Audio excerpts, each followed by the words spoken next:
ಪತ್ನಿಯಿಂದ ನಿವೃತ್ತ ಡಿಜಿಪಿ ಓಂ ಪ್ರಕಾಶ್ ಕೊಲೆ ಕೇಸ್ ಕುತ್ತಿಗೆ ಬೆನ್ನಿಗೆ ಏರಿದ ಪೋಸ್ಟ್ಮಾರ್ಟಂನಲ್ಲಿ ಬಹಿರಂಗ ತಜ್ಞರಿಂದ ಮಗಳು ಕೃತಿ ಫಿಂಗರ್ ಪ್ರಿಂಟ್ ಬೆರಳಚ್ಚು ದೃಢ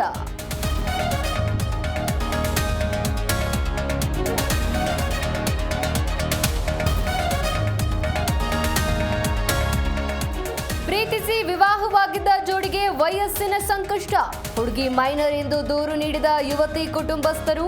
ಯಲಹಂಕ ಪೊಲೀಸರಿಂದ ಯುವಕನ ಬಂಧನ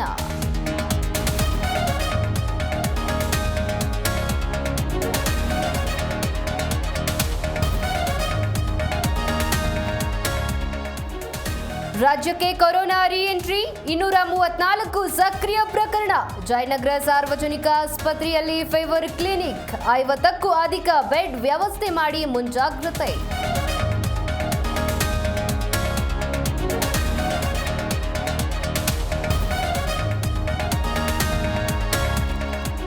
ಕಮಲ್ ಹಾಸನ್ ಹೇಳಿಕೆ ಸಮರ್ಥನೆ ಮಾಡಲ್ಲ ಆ ಬಗ್ಗೆ ಕಮಲ್ ಹಾಸನ್ ಅವರನ್ನೇ ಪ್ರಶ್ನೆ ಮಾಡಿ ಬೆಂಗಳೂರಿನಲ್ಲಿ ನಟ ಶಿವರಾಜ್ ಕುಮಾರ್ ಹೇಳಿಕೆ